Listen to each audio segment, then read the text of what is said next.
Keep an eye on Hindalco in today's trade as the company's US-based subsidiary Novelis reported its Q4 earnings yesterday. If you look at the net sales figure for the company, that was down by about 10% because of lower volumes during the quarter, also because of lower aluminum prices. And the company posted a loss of almost $107 million versus a profit of $50 million for the quarter. That's essentially because there was an exceptional item to the tune of almost $140 million on account of restructuring and M2M losses during the quarter. But however, company has been able to sustain its operating margins at about 8.9%, which fell only marginally by about 60 basis points, again because the conversion premium during the quarter was high. But going forward, company has given good guidance for FY13 EBITDA, which the company has stated it would be higher than FY12 EBITDA levels of around $1 billion. So keep an eye on Hindalco in today's trade. Yesterday, the counter was up by about close to 3%, but it continues to trade below its 50, 100 and 200-day moving average. And moving on to L&T.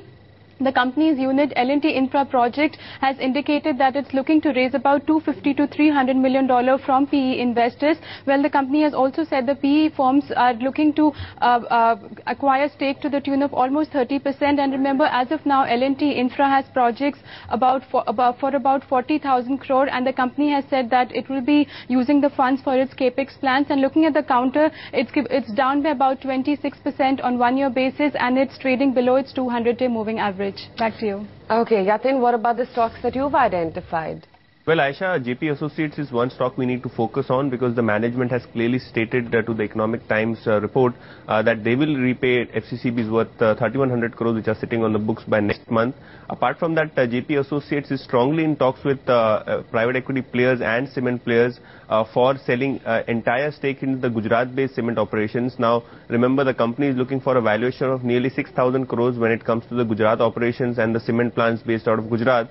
So this will be a big relief in terms of FCCB repayment and selling stake in its Gujarat cement plant. Remember, the company's market cap is close to 12,000 crores and 6,000 crores worth of disinvestment of Gujarat plant surely looks impressive for JP Associates from the balance sheet and debt perspective. Apart from that, we had TVS Motors, which reported earnings post-market yesterday. Not an impressive set of numbers at all. Their sales were low by about 7.6% on a year-on-year basis. Profits, however, were up nearly 1% on a year-on-year basis, still below estimates. Profits were largely driven by the other income and lower tax burden that the company saw during Q4. So largely because of these provisions, the profits were higher. If you talk about the margins, we are anticipating a margin number of 6.5% to 6.3%, but the company has posted margins only 6.1% on operating level. So clearly, it is quite disappointing. But however, the management has reiterated that FY13 volume growth will be in excess of 10%, which is slightly above the industry average.